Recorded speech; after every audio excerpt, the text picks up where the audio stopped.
Thank God this is a graduation concept, because if I see another schoolboy outfit, I'm gonna lose it. Hi, welcome. My name is Angelina, and I'm here to bring forth to you a super tame, uncancelable review of Ateez's Turbulence in the Real, and honestly their whole album Zero Fever Epilogue. Now, a little bit of an anecdote before we actually get into this, but I actually left a very sweet and intellectual comment on the Turbulence music video teaser. And not only one, but two Ateez replied with very shady things. Basically saying, like, how can you say that you like something when you're just gonna turn around and say that it's familiar in a video? And I quote, "Girl, please. I mean, yeah, I'm not 12 and I understand nuance. Now go give your mom her phone back."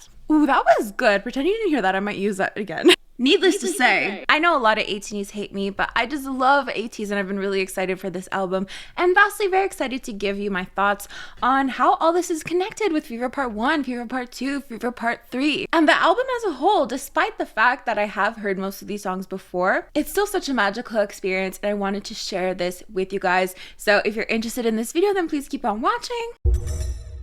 So without further ado, let's talk about Turbulence. So the music video for Turbulence, which was uploaded December 3rd, starts off with Yeosang in a classroom all alone. Now, I got in trouble for saying this last time because I did say in my last review that their music video for Deja Vu was a glorified dance practice. I know, the horrors, even though it was. But right off the bat, within the first few seconds of this music video, we're being brought back to Ateez's Fever Part 1, most notably the diary film that they released alongside Fever Part 1. So if you don't remember, a little bit of a recap, during Fever Part 1, we got two title tracks, both Thanks and Inception, with Inception quite explicitly having a school concept, so I feel like we're touching on a lot of elements from that. Yeosang's part in the diary film, titled Yeosang's Time, shows a similar classroom. You know, he's holding a violin. He's centered similarly like he is in Turbulence. So if we put these scenes side by side, they're very reminiscent of each other, even though they do look like different rooms. In the diary film, he's centered amongst his peers, whereas in Turbulence, he's centered amongst these empty desks. But back to the diary film, we see that it cuts to him now alone in the room, and we see all these bird cages, which could be interpreted as feeling trapped, as feeling like there's no escape. I mean, realistically speaking, those cages are probably not ideal for those types of birds. I know very little about non-parrot.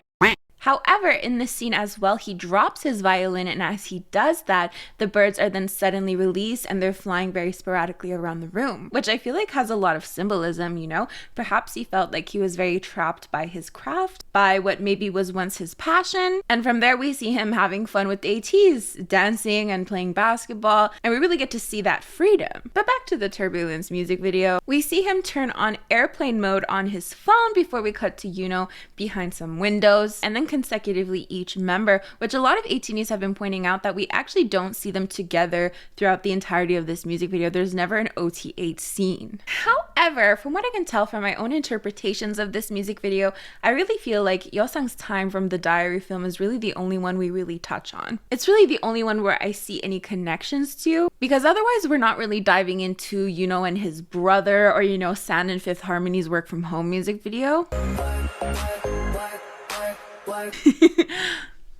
I thought that was really funny. But you know what I mean? Like, we're really only focusing on Yeosang's part here, which I think gives us a lot of room in the future to reference back to that diary film, right? Like, who was that girl that someone saw dancing in front of the convenience store? There's still a lot left to build off of from that film, so I think that's really interesting to keep in mind. That doesn't mean we're not touching on anyone's stories in the real, but we'll get to that later. For now, let's not get too ahead of ourselves, but aside from connections to Fever Part 1, there are also connections to Fever Part 3. And actually, they're from music video. Does anyone remember that? I swear Hongjung did that exact pose in a similar area in the From music video. But I digress. So in Fever Part 3, one of our title tracks was Eternal Sunshine, and obviously at the end of that music video, we see San and Uyong flying in the air, holding hands, which I honestly thought at first was incredibly random. I didn't know how it would connect to anything, but after seeing Turbulence, it's a little bit clearer, because in Turbulence, there's this most beautiful scene, and I find scenes like this are a little bit hard to do in a way that doesn't seem, I don't want to use the word cheesy, but like not well done. Like, it just seems a little bit too much, but I feel like in Turbulence, it's done so perfectly. So we essentially see Uyong at an airport runway. He starts running and then he starts flying in the air. Other notable mentions in terms of symbolism that I really wanted to mention were definitely the papers flying around Hongzhong. We also saw these in the teaser pictures, like the first teaser pictures for this comeback. We saw kind of those paper planes, if that's what you call it. And then of course, papers flying all around Hongzhong in that scene, with one specific paper turning on all the lights as it moves forward. But the second thing in terms of symbolism I wanted to touch on were buildings. And this is actually mentioned in the lyrics as well, but I feel like there's a huge emphasis on buildings in this music video. It's really giving me Forever. It's really giving me Forever With You by Big Bang vibes. But it goes as far as not only seeing buildings in the background of things, people in front of buildings, but even in the reflection. You know, you see Yuno behind windows, but you still see the reflections of the buildings in front of him. And you know what, actually, to appease 4th gen stans, dare I say, Deja Vu was not completely without symbolism, because there were indeed buildings in that. Anyways, connection? If you gaslight me enough into believing there's a storyline to music, I'll believe it. I will believe it. Anyways, I think it's important because paired with the lyrics of the song that talk about, you know, being in darkness as if you're the only one in darkness, as if the universe chose only you to experience this darkness, and also touching on the feeling of being overwhelmed to be yourself, while also posing the question of who should we be and what form? All these kind of existential questions that end up being answered within the song itself in the end, because they do end off with saying, and I'm paraphrasing here, it's okay to just be here as we are right now, right? You don't need to be anyone in particular. It's okay to just be right now. So how do buildings play into that? Well, I feel like the juxtaposition of a singular person in front of the magnitude of these immense buildings really paints a picture, right? Or even just seeing the reflection in the mirror of these big buildings, it can make you seem really small. It can make you feel really small. It can make you feel lost amongst the chaos of busy life, especially with the lyrics that say more or less, you know, the world looked down from a high place does frighten me. So I think there's many meanings to this. It could mean, you know, you feel small amongst the magnitude of these buildings, or it could mean the world is at your fingertips, but you're still scared. So with that, I do think the buildings in this music video, the emphasis on buildings is really important. And at the end of it all, Turbulence is a very beautiful and relatable song. I know a lot of 18s are talking about just how the lyrics have touched them, how, like, especially the lines of how it's overwhelming to be yourself. And I don't necessarily interpret that as, you know, I need to be someone else, but just the act of existing in and of itself is overwhelming and it's difficult. So I'm really happy with this song that shows a very relatable, very soft, vocally beautiful side to Ateez. So with that said, let us move on to the reel and make some more connections. This is Hung version, so we saw already the regular version of the reel on Kingdom.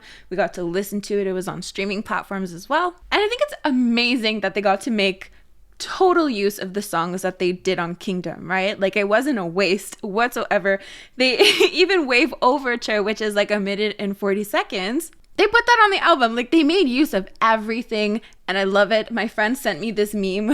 Ateez released a Taylor version on Mnet. So rather than just have put so much energy, so much money, so much effort into these performances for a show, because, you know, you have to produce all of this all over again. You have to reproduce these songs to make them fit your concept. Rather than just do that and have it be done with, they put it on an album, and I think that's really good, but we'll talk about the album later. Let's continue with the reel. So this music video starts off with Mingi standing in front of a sign that says Ateez High School. And as he's entering the school, people seem a little put off by him. He seems a bit of an outcast, right? But we also see the other Ateez members as part of cliques, with the exception of Yeolsang. So Chuhao are part of a motorcycle team, Usan are part of a baseball club, and I'm actually not sure what Seongwon Hongjung are doing, but it looks beautiful. As for Yeolsang, he's not really part of a clique. Him and Mingi are kind of the odd ones out, but I would say he's like a flower boy. Doesn't he seem like he would fit into F4? That was my first ever impression of him. The first time I ever saw Yeolsang in my life in a video, I was like, he seems like he could be in Boys Over Flowers. I honestly don't cancel me for this. I thought he was mean. Just like the first impression, and I know I was obviously very wrong, but I was like, he could probably be in Boys Over Flowers, part of F4. That was my first ever impression. I think it's really funny in retrospect now. So while Yeosang watches from the sidelines, Mingi again seems like quite the outcast, which I do think fits into the Fever Part 1 diary film. So in his section of this film, he basically is a bully. You see him beating up a fellow classmate, and then you see him getting into a fight with Jongho. And in the real music video, we kind of see Ateez trying to intimidate him, but he seems very unbothered. In fact, he's reading a book about morality, apparently. That's what I saw online. And with that knowledge, it would make a lot of sense that when the guy goes to try and punch him, the book acts as a shield. Because, you know, the song talks about staying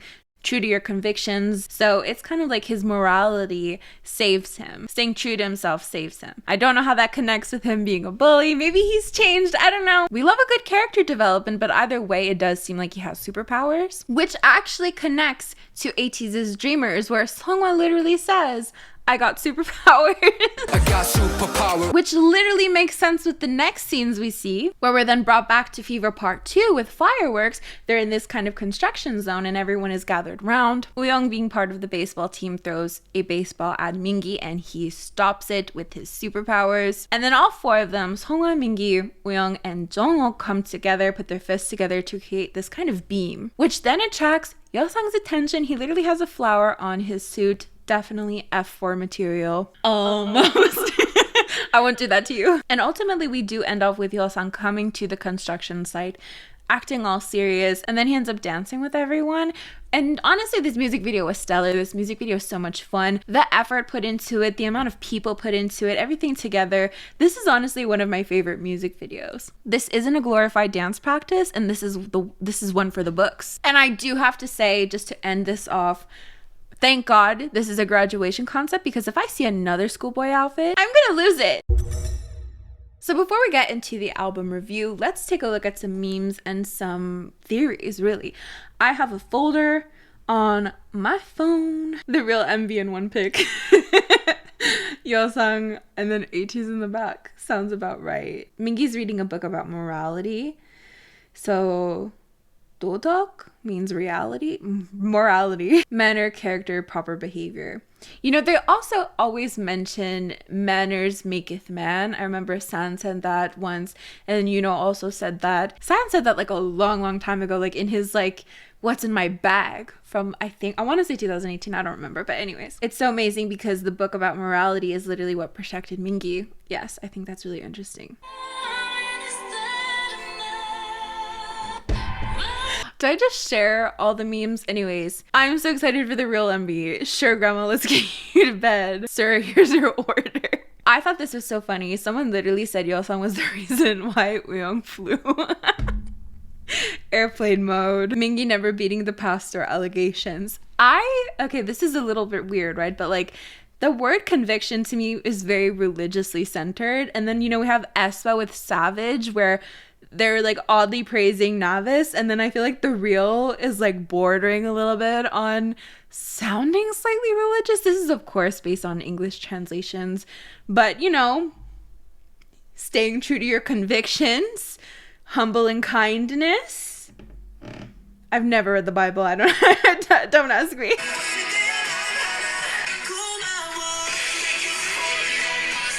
I thought that was really cool. Ateez storylines are hilarious because we're pirates yesterday and now we're just depressed. This is something that I thought was really cool. So, are you seriously telling me that they changed Woo-young in Wonderland MV because he can fly? What? That is honestly a really cool connection. Yeah, that's it for the memes and other theories that I've been seeing going around.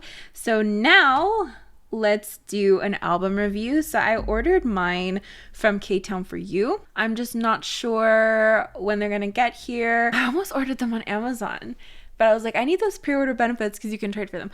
I'm uploading a trade video very soon, a huge binder update, so go subscribe to my second channel.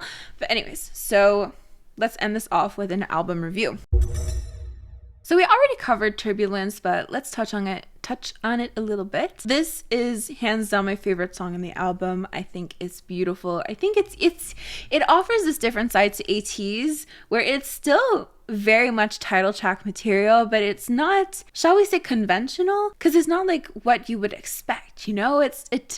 I'm pretty sure there is a choreography. I saw part of the performance, there was a choreography, but like you wouldn't expect a choreography. It's very, you know, vocal based, so it's outside of the box in my opinion, but it still makes a very great title track. So that paired with The Real, I think it's a perfect combination. Now, this is very controversial, don't tell anyone, but I don't care for streaming, but I actually streamed this song over and over again, probably because it wasn't available on any streaming platforms until the album was out. But I just kept watching it over and over again on YouTube. I was like, this is amazing. This is my passion for this song is definitely there. And honestly, that part where Wooyoung is flying, I don't know, it's just so beautifully made, so I kept rewatching it. Also, the ending featuring the vocalizations from Wave, it's just beautiful. I know it's a very short part, but like it just adds so much to the song. And on top of that, having Wave overture within the album as well, definitely, you know, it adds to the cohesiveness of the album. When I first heard Turbulence, and you might hear me say this in my end of month review for December, but pretend you didn't, it's definitely quite sad, right? It's more of a somber song, but there's these magical vibes, shall we say majestic vibes, which really reminded me. And I don't want you to listen to these two songs side by side and be like, what the fuck are you talking about? I just think they're on the same wavelength in terms of how much magic they possess. So Big Bang's Koe Kikaste, but just more somber. Again, I'm only mentioning this so you can really envision, you know, how I feel about how majestic this is. Now, the next song we have is Be With You. And actually, before we move on, the whole, the trailer for this album was so cute. I hate school concepts, but this was adorable. You know, like the smiles that you do. It was everything. I'm actually going to change my profile picture to like a 90s style photo like that with like the blue background like that. We'll see how it works. I'll keep you updated. But Be With You. Be With You is definitely a really sweet song. It's also quite majestic, but I think I would describe it as more inspirational. And of course, the vocals are absolutely stunning. The letter, I would say, similarly a slower track. I mean, obviously, it's a lot more upbeat, but it's nowhere near, you know, The Real. It's not necessarily my cup of tea, but it's still really nice. As for Still Here and Better in Korean, I thought those are very interesting choices. You know, you always hear of Korean songs being translated into Japanese, and I can't really think of any Japanese songs that were translated into Korean. I always thought Mr. Taxi by Girls' Generation was originally a Japanese song, even though like they literally didn't translate Tukshi Tukshi Tukshi. Mr. Taxi was always a Japanese song. Am I wrong? Is that a Mandela effect? Because the only music video is in Japanese. Mr. Taxi is the first original Japanese song recorded by South Korean girl group Girls' Generation. Soto Tukshi Tukshi Tukshi.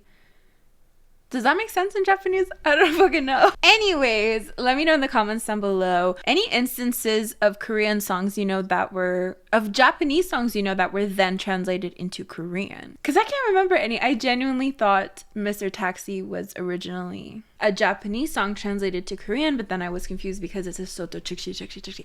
Anyways. Seoul, Tokyo, London, New York. I still regardless think it's an experience. I think it's really interesting to see how the songs differ in different languages. It's not my favorite thing in the world to get to know a song in one language and then get to know it in a different language. Sometimes it is, like Twice's I Can't Stop Me. I really like the English version as well as the Korean version, but on a general basis, I usually stick to the language I first heard it in. So I probably would still listen to Better in Japanese. Still Here, however, there's something about Yochoni, I'm Still Here. There's something about it. Like, I don't know. I'm still here. I can picture myself listening to both versions. I can picture myself over exhausting both versions for sure. Now for The Real, I definitely think Hung version is a huge step up. I love the instrumentals that they added. Of course, Mingi's raps that they added to a lot of these songs because he, you know, obviously he wasn't present before. He was, you know, on hiatus. So I think it's like that final elements to add to the song to add to the songs that make them perfect. So the reel originally was not my favorite. I'm not sure that I would, listen to it every single day, multiple times a day like I would for Turbulence, but I definitely appreciate it, and I love everything they added to it. Wave Overture. This one I was a little bit disappointed because my excitement for this song went beyond anything in this world. I was so excited to finally have a new version of Wave. I thought they would continue off from what they did on Kingdom. We were going to have a very somber sounding Wave, and I thought it was going to be the whole song, but then I was listening to it and it was over before it started. I got in trouble for saying that about the performances in Kingdom as well. I have a lot of trauma from Kingdom. I'm never doing that again. And then when Kingdom 2 comes out, I'll do it again. Anyways, it was very short. It's not necessarily a song I would listen to. I think it's nice to have it on the album. Again, it adds to the cohesiveness of everything because in Turbulence you hear the vocalizations of Wave, then you have Wave Overture. We're not wasting any songs, any hard work that was put into producing these songs for Kingdom. I appreciate its existence. I just probably wouldn't listen to it. It's very short. And that Hakuna Matata, just like saying it so seriously at the beginning, it makes me laugh every time. So anyways, next up we have Wonderland Symphony number 9 from The Wonderland. I do like to dabble in different versions of Wonderland as well. My favorite version of Wonderland is probably Sean O's remix, which if I'm not mistaken, the beat from Sean O's remix was actually used in this as well. I could be, maybe I'll have to play them side by side, but I could swear that like the beat drop in Symphony number 9 from the Wonderland is the same as Sean O's remix. But my favorite Kingdom song ever is definitely Answer Ode to Joy. I couldn't stop praising this performance enough. And in song format, I like it as well. I have a friend who said, it worked for the performance, but as a song, she wouldn't listen to it. I don't know. I really like it. Let me know what you think. When the performance came out, when the reel came out, the Kingdom version, when it came out, I was so upset that Answer Ode to Joy was nowhere to be found because it truly is beautiful. I love the way Hongjung changed his rap. I love the way Jongho's voice is juxtaposed with La Poeme's voices.